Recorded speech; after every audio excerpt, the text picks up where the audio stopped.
I'm going to be replacing the lower air intake manifold gaskets on a 2.7 2008 Chrysler 300 V6. We already replaced the top gaskets, which are the red ones, not thinking there was a set on the bottom, which are the blue ones.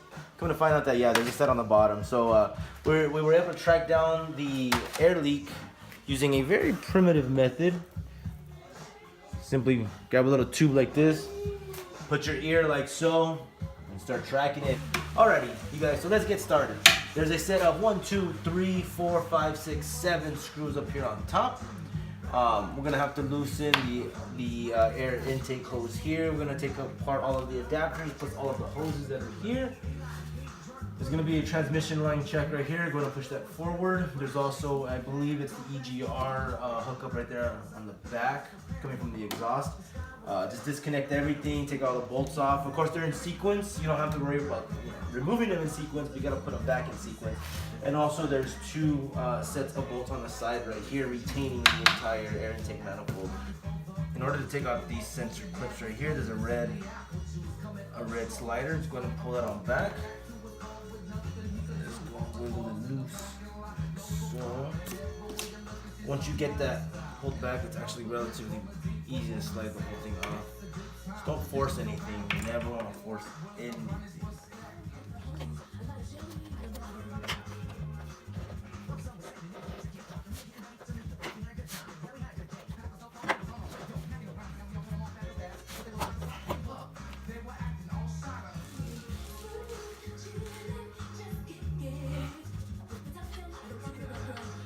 All these hoses gotta be removed.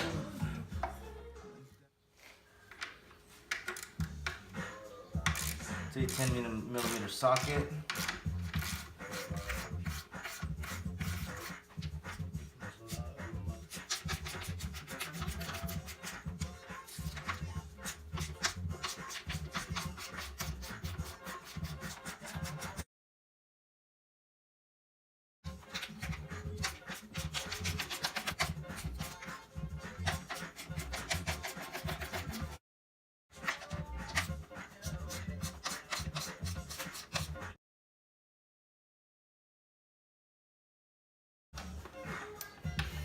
Okay, so as you start to loosen them, to keep them up, pull them up and spin them to the left.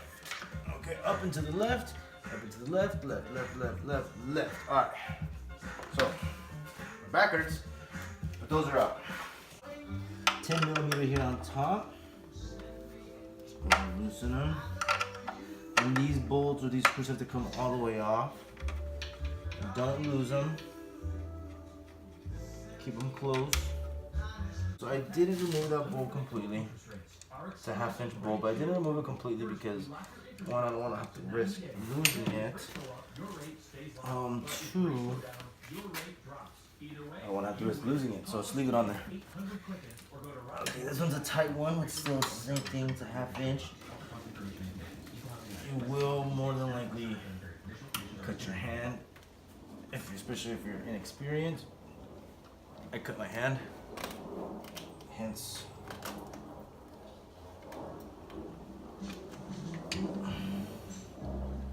so 10mm to get off the top retaining bolt for the Plenum here, and then it's going to be a 1/2 inch. Originally I used a wrench, but you can even use the 1/2 inch socket.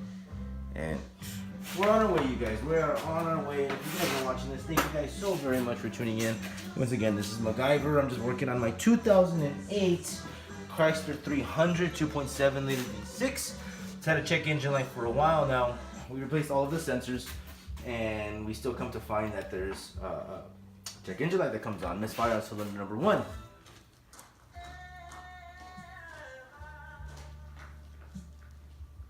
Now cylinder number 1 is going to be on this bank right here, and it's technically the first cylinder. Originally we thought it was going to be the coils not sending a sufficient or good enough spark over to the cylinder, creating a good fire, but we swapped that coil over to cylinder number 3, went to cylinder number 2, and cylinder number 2 works just fine. So we deduced that that's not it either. Now, one thing I always noticed is that there was a hissing sound right around here, and in this hissing sound hit the hissing area, I just kind of figured, yeah, it was gonna be air leaking in. So my dad went ahead and got a little propane tank and just put a little bit of propane gas in this area, and the RPM shot up. So once he was like, okay, something's leaked, something's seeping in, got a little tube like this, put it to our ear just like so, and then yeah, just start pinpointing, and at the very end, you just find where the loudest spot is, and it's like, boom, that's the spot right there. All right, let's see if it lifts up. Okay, great, it lifts up. I went ahead and grabbed a shirt and some rags or something to be able to cover the actual cylinder openings on top. I want to give a shout out to my dad. You know, not only for the shirts, but I only really know how to do this job because my dad has done it a couple of times already, helping me out. And he went ahead and replaced this new set of upper air intake gaskets that he already did for me, which I really needed because they were less than flush. So really needed to swap those out, which helped a lot, but we still had that air leak, which is why we're revisiting this job today. But thank you, Dad. Sometimes you learn the best when you just sit back and hold a flashlight for somebody who knows what they're doing. And that couldn't be more true than with my dad, I'll tell you that much.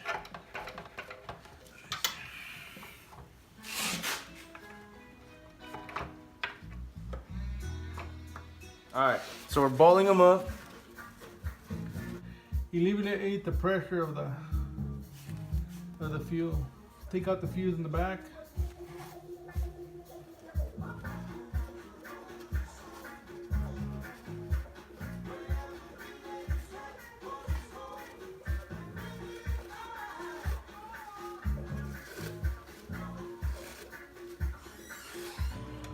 Alright, ready? Go ahead.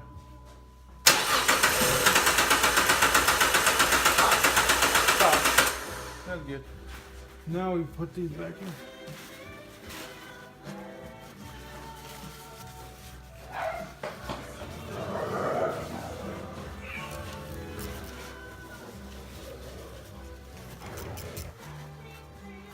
All right.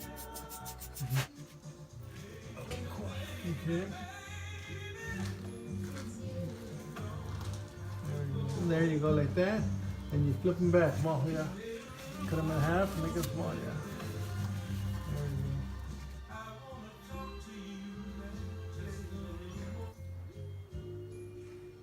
you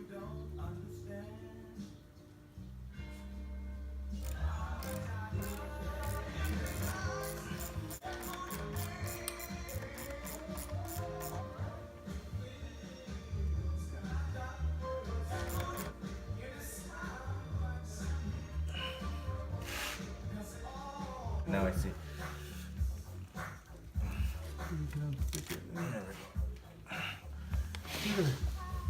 Wow. Well, there's your problem.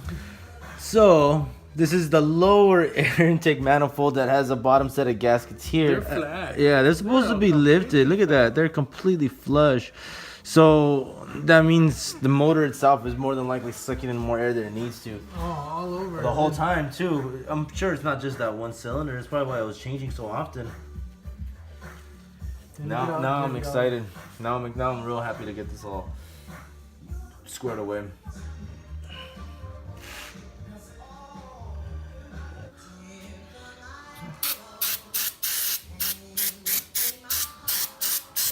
You should use glasses and gloves on this. Not with your hands, but I could become immune.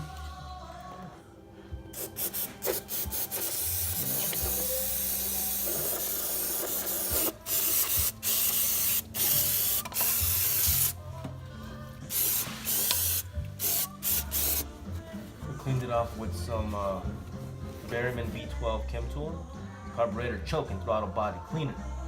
Honestly, it worked pretty good too. It was a 16-ounce can. It was this or a 12-ounce can.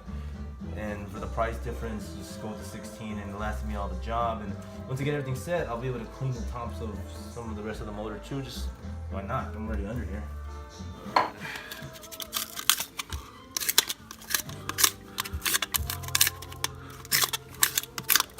Taking off all the excess residue. Yeah.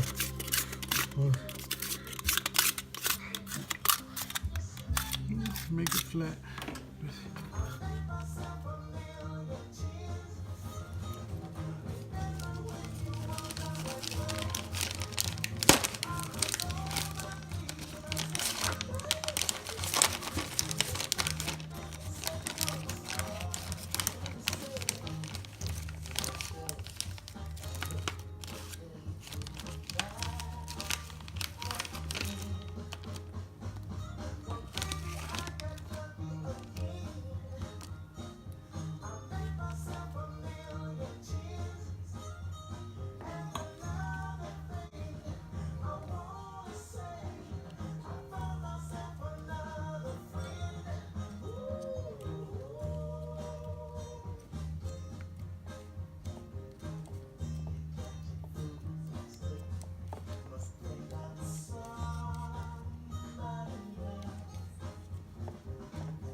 more like it. All right. Now let's get this motor put back together. Set this bad boy. Carefully here. My dad has a good station on nothing but the jams. We're gonna hand screw the bolts in to where it's seated correctly, snug. We want to make sure everything gets tightened down evenly, not one side and the other.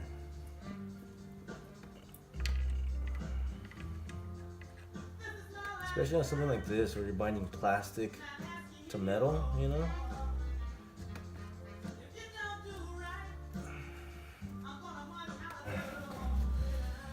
Shove that back in there.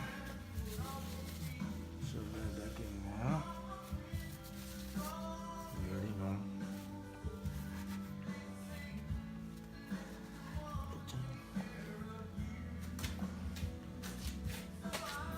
1, 2, 3. Let's find the torque specifications.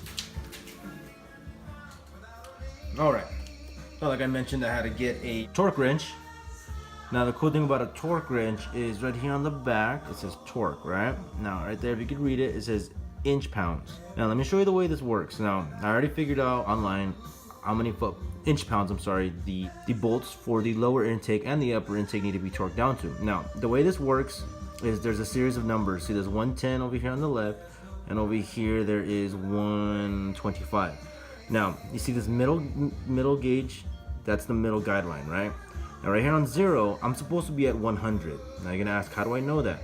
This number right here is 110. Now, if you spin counterclockwise to loosen it, you're gonna go down, revealing the next number right here on the right, which is 95. So we went from 110 down to 95, right? So keep going, you're gonna reveal another number over here on this side, which is gonna be 80. Okay, so you're starting to see a pattern, 80 to 95 to 110. So they go up by increments of 15, okay? So from 80, if we're assuming we're at 80, we're gonna go up. So we're moving, now keep an eye on these notches right here. It's 1, 2, 3, 4, 5. They're in increments of 5, every little hash mark.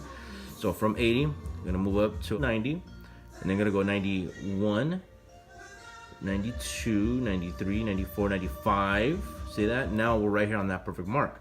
So that's 95 inch pounds, 96 inch pounds, 97, 98, 99, 100 inch pounds right there. Okay, 100 inch pounds. Now, according to the specs, we've got to get it to 105. So we're gonna move up 5 more ticks. 101 pounds, 102 pounds, 103 pounds, 104 pounds, 105 pounds. So we're gonna lock this in at 105 inch pounds by tightening this back here. Check it again, 105, and let's get to tightening.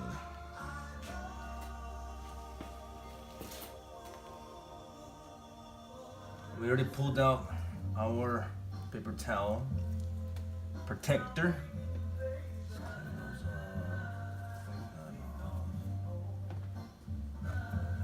Let's go ahead and seat it in.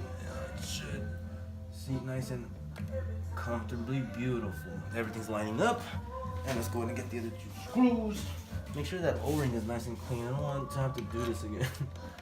It's been cool, like I'm really learning the car, don't get me wrong. And I'm helping somebody out there at the same exact time. And this is number 8. And then right now we're gonna go through with the actual torque wrench and torque it down. Right there, boom. 105 inch pounds, it broke on me. Not broke in that sense, it'll give way just a little bit. So you don't wanna, on your final couple pulls, you don't gotta go all crazy, you don't gotta use no monkey string. Just pull, and it's gonna bend, it's gonna pivot at the head. Boom, it gave. And then you stop pulling. Boom. Boom. Boom. Okay. So we started 1, 2, 3, 4, 5, 6, 7.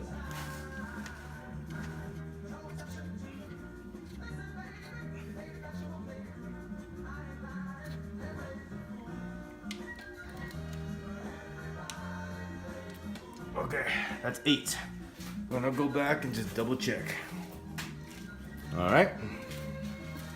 Got everything all torqued down to the right, or to the correct specifications according to Chrysler.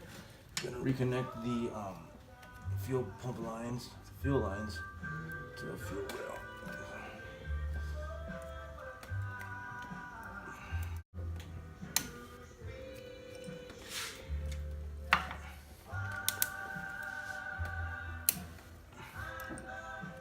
Okay, now there will be a definitive click, which I heard on both. I'm going to give it a little tug back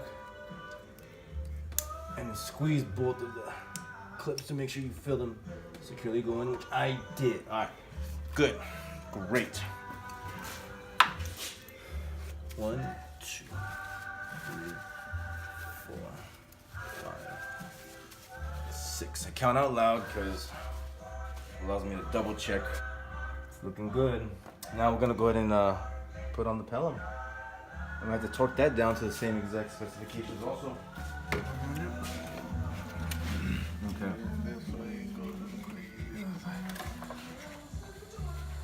I had to get it off this way too.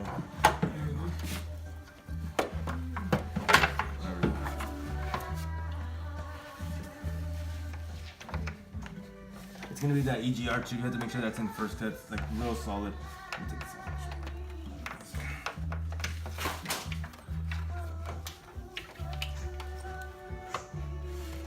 Okay, we gotta go back that way. There's no, right now. We have to go down. There we go. Okay, yeah, that's it now. I'll go like that. Do that one. And then do this one.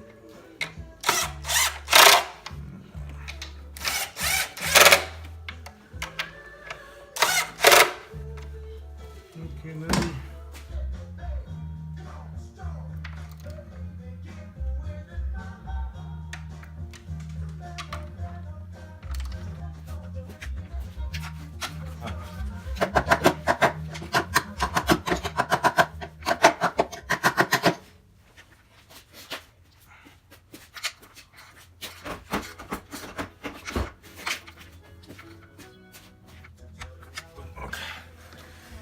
Now Yeah, do them in just- sequence one more time. One more time. Just to click it.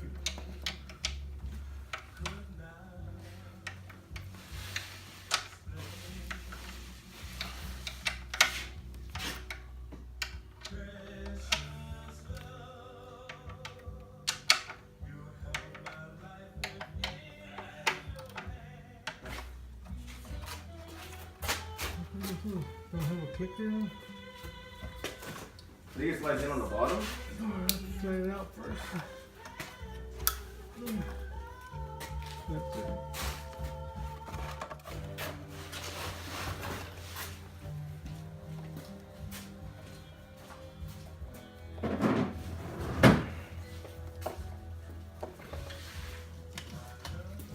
My love.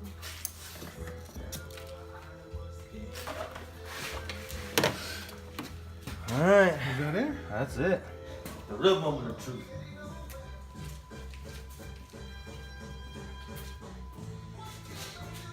Here we go. It'll take a little while because the pump needs to pump fuel, but go ahead.